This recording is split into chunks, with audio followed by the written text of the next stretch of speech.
Not to downplay it, but it was just our life. Life lived undercover by artist Michael Townsend and friends. Squatters beneath the very feet of shoppers. The scene of the crime, Providence Place Mall, where a modern-day epic escapade unspooled. Townsend says he cased the place when it was under construction in the late 1990s, and when the mall was being built, I saw a space that I could not figure out what it would be used for. We went looking for that anomaly in the architecture, and we snuck ourselves in there, and we took out our flashlights.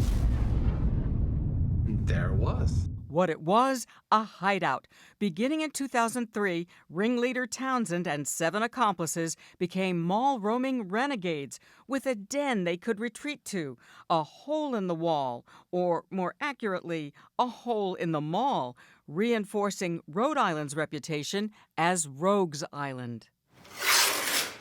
Townsend is a Rhode Island School of Design grad, urban explorer, and ingenious interloper. He creates tape art, temporary graffiti murals. Outlines, he says, were inspired by those silhouettes police trace of murder victims. But Townsend's greatest claim to fame may be his secret mall apartment. How he pulled it off is now the subject of a new documentary with Townsend in the starring role.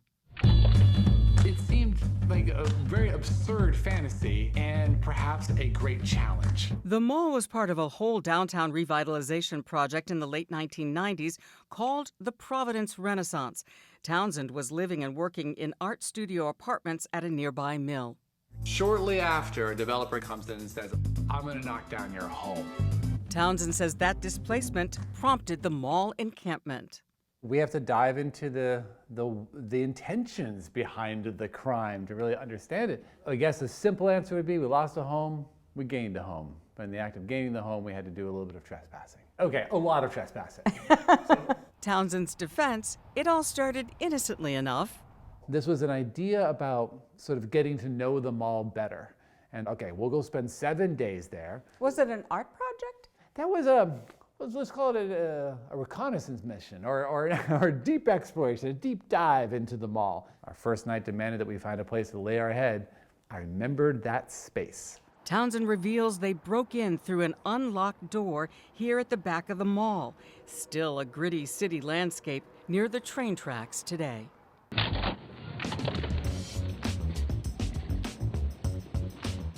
The intruders discovered a serpentine labyrinth of staircases and hallways led to their illegal lair. The perpetrators fully furnished it and managed to smuggle in 3 tons of cinder blocks to build a wall with a locked door. They hung out off and on for 4 years. As for facilities, the mall's open super duper late. Like the movie theater's open until like 1, 2 a.m. sometimes. So it's a very short period of time that you do not have access to bathrooms. The space was outfitted with lights, TV, a PlayStation, all using an extension cord to siphon electricity off the mall.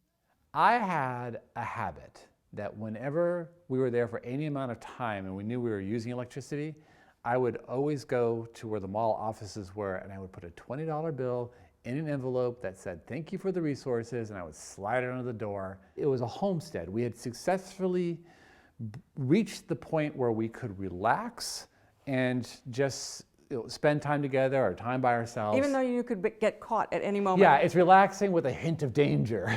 It wasn't all mischief during those years. They were volunteering to teach tape art to cancer patients at Hasbro Children's Hospital, and in New York making tape art honoring the fallen after 9/11. As for those curious about the notorious, so the apartment in the mall had this big gaping space that looked down into a storage area. You would come up this steep metal staircase. The documentary had access to 25 hours of Townsend's home video taken on a tiny digital camera. There was no sense that it would ever be used for anything or edited in any way. We just wanted to make sure that we had a record of it. It's super voyeuristic. And it captures a lot of our very, very casual and intimate conversations we're having with each other. And how were you able to elude the authorities for all those years? We spent a lot of time in the mall. So we understood the rhythms of where people were walking, where the cameras were. Most of our actions always happened in broad daylight. that's the best time to do things because that's when crime doesn't happen. But this gang's luck ran out when 2 junior security guards found the locked door.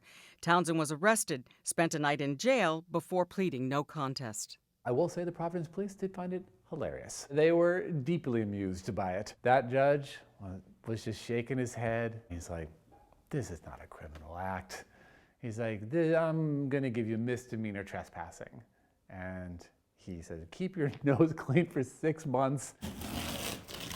He managed to do that, but Townsend is neither rehabilitated nor remorseful. There's a sort of an art righteousness that kicks in where you say, okay, this is the right thing to do. This is for a good reason. It is not harmful to these spaces. It's an act of beautification. It's an act of stewardship. Townsend says today he has other such stewardship projects sprinkled around Providence.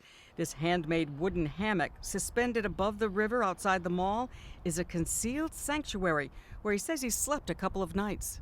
Did you ever think that this story would continue on for decades now? No. People continue to tell each other the story, so therefore it's fallen into the space of folklore. And it became the stuff of urban legend. Oh, sexy. Kind of crazy, fun heist movie. But despite bids to make a movie or TV show, Townsend refused to release his story until he met documentarian Jeremy Workman at an art event. Unbelievable story when it happened. Unbelievable story now. What do you make of all this? It's just this bonkers story. I thought he was like punking me. I thought he was doing a prank on me when he told me about this. The director says he believes the clandestine clubhouse caper resonates beyond Rhode Island. At its root, it's just super fun. It lands in that beautiful safe spot between super adventurous and really bratty. It's a story that just kind of always seems to be relevant for any time period, to any demographic. You know, it's a story about gentrification and standing up to corporate interests. It's a story about art. He says it's also a story that triggers childhood memories of living in a treehouse or building a fort. He brought the idea to actor and filmmaker Jesse Eisenberg, who became executive producer. In a full-circle moment, management of Providence Place, which is struggling financially, has explored the prospect of putting some apartments in the mall. Another irony, the man once forever banished from Providence Place was welcomed back 18 years later in March of 2025 for the local premiere. One more surprising part of the documentary, I found myself making a cameo from long ago in the opening scene. Artists set up an apartment inside Providence Place Mall, going undetected for years. One of my favorite clips of all time is with you as a newscaster being like, this is an amazing story. So that was really something that really I felt like captured the moment. You think she's got a shot at an Oscar? Oh, sure. Best Supporting Actress, you know.